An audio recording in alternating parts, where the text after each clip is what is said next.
And this I thought was a hell of an admission from the mainstream media out there. Bob Iger's Invincible era is over, and I love that picture. I love that. I might have steal that and use it for a thumbnail. Bob Iger's Invincible era is over, says the Hollywood Reporter. After a major Wall Street firm sides with activist Nelson Peltz ahead of an April 3rd shareholders meeting, investors are questioning how the CEO plans to plot out growth and his own succession, which succession has obviously been one of the big issues. It's what had a lot to do with the whole reason this thing even went to a proxy fight to begin with. It's one of the reasons, one of their main claims is the reasons why they're trying to get on the board to actually get a proper succession thing going. So if Bob Iger were a Marvel superhero, his power would be persuasion. The Disney CEO has long leaned on his ability to convince others of his plans, from film and TV writers, directors, and stars to Disney shareholders to the company's own board members. Iger's track record has been impeccable. Yeah, for persuasion, not for financial success.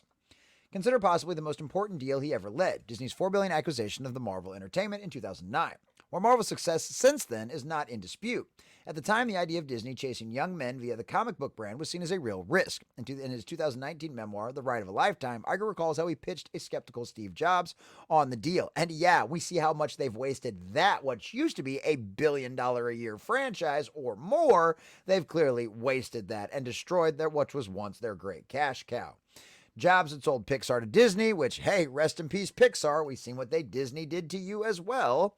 Just a couple of years earlier was Disney's largest shareholder and a member of the board. He also told Iger that he had never read a comic book in his life. So I bought an encyclopedia of Marvel characters with me to explain the universe to him and show him what we would be buying. Iger recalled Jobs ultimately bought into the idea and called Marvel chairman Ike Perlmutter to vouch for Iger, helping to seal the deal. Boy, I bet Ike Perlmutter sure as hell regrets that these days, doesn't he? So 15 years later, and Disney finds itself as a crossroads, facing a bitter proxy battle with Nelson Peltz and his Trion partners, who are backed by billions of dollars in Disney stock, owned by Perlmutter, all set to come to head on April 3rd at Disney's annual meeting. Oh, it's so close. That's next week. Boys and girls, Christmas could be coming early. The former Marvel chairman, who was let go last year in a round of corporate cost cuttings, yeah, that's what their excuse was, plays a shadow role in Peltz's push, with the Trion chief telling Financial Times in an interview, "Why do I have to have a Marvel that's all women? Not that I have anything against women, but why do I have to do that? Why can't I have a Marvels that are both? Why do I need an all-black cast?" Comments that mirror critiques of Iger's strategy by Perlmutter. And Peltz said of Marvel's chief Kevin Feige, "I question his record." Again, mirroring comments from Perlmutter and sparking a rebuke from Disney, which noted that $30 billion at the box office, Feige is the top grossing producer of all time.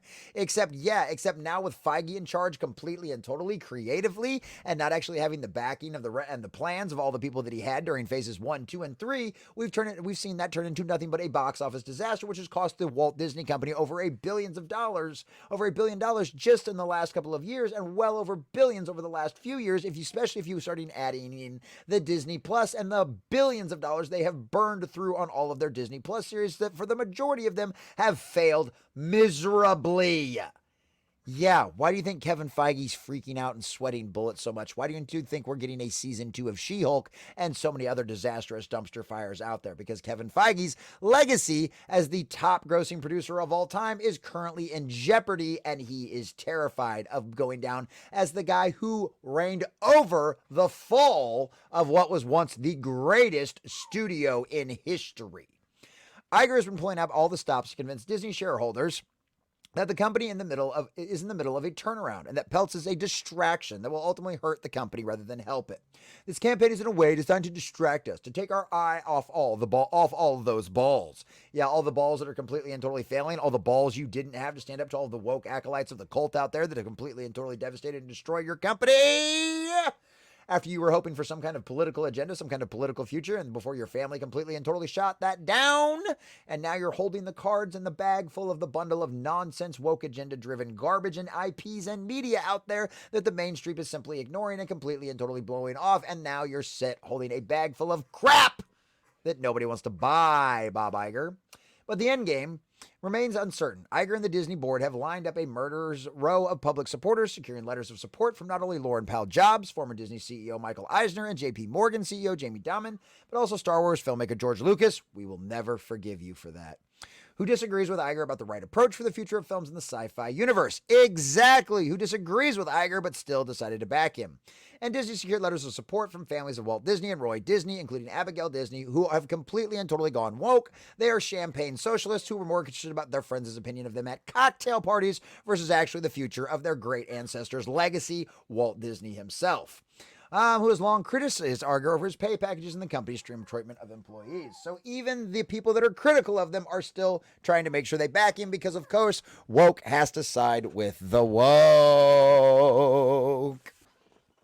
But the surprise recommendation from Institutional Shareholders Services on March 21st to vote for Peltz over current Disney board member Maria Elano Lagazamazio placed a level of uncertainty over the vote, giving Peltz's campaign oxygen at a moment when it was on the verge of being snuffed out. According to who?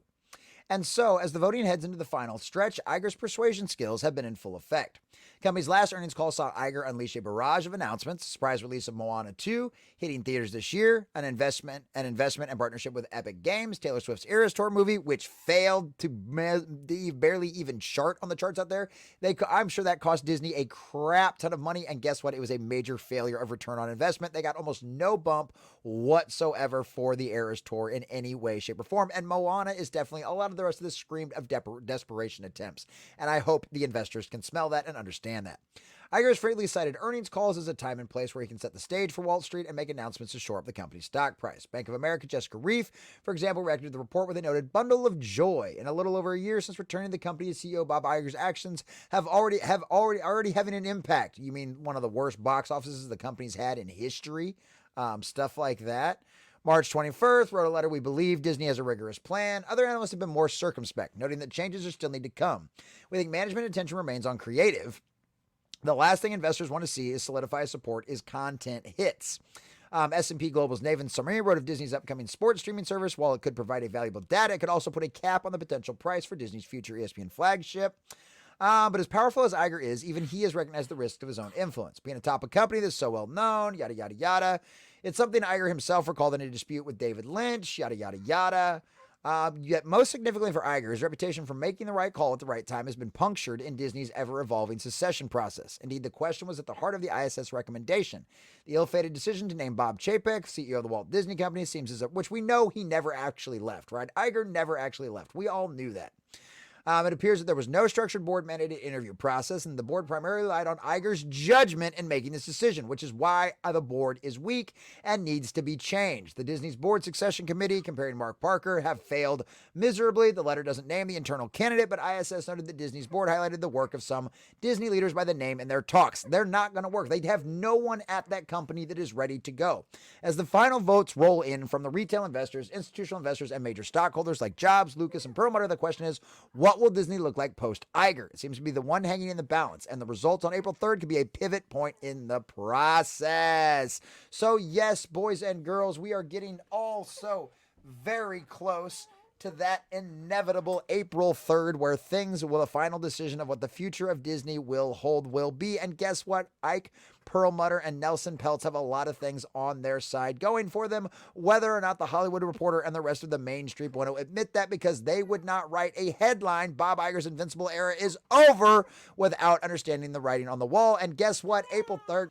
So there we have it, boys and girls. Bob Iger's Invincible era is over, and even the Hollywood Reporter has to admit it. I still think this was a serious fluff piece. Like, they seriously still blew up a lot of smoke up Bob Iger's butt. Like, this was not anywhere near as much. They really kind of ran over the fact that we've got another major Wall Street firm sided with active investor Nelson Peltz. Like, they seriously kind of tried to gloss over that and not talk about the fact that this is a serious thing. This is the exact same company that actually caused Bob Iger to be able to take down Eisner the last time. This was the same company that this was the same reporting agency out there that came out and said it was time for Eisner to go and that Iger should take his place. And that's exactly who is coming in and getting involved in this. Now, they're not saying Iger needs to go, but that's not what they were trying to report on either. That's not what they were trying to do. They're just trying to simply get the board seat. So they said they kind of did a half measure. So it's like they're not wanting to stab Iger in the back, because I guess they're probably still friends in the background, but at the exact same time, they have to, in order to be able to respect it as an actual financial institution and somebody whose advice can be listened listen to, they have to at least say that, yes, clearly there is something wrong inside of the Walt Disney Company, and there needs to be a little bit of fresh blood in there in order to try to fix things. But they're not willing to go the full measure and go ahead and fully support these guys, go out there and fully support Nelson Peltz and all of this kind of stuff going on there. But they are at least saying Bob Iger is over, and even the Hollywood Reporter now has to write a headline about this and explain it, even though, of course, they tried to pad it, but it's got all the good information in, and that's what we're here for, to pull out that information that's actually useful and cut through all of the BS.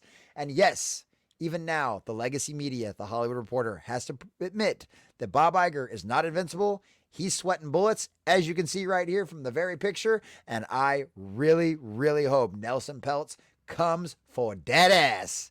And I can't wait for next week, because it's going to be a very, very exciting time at that stockholders meeting.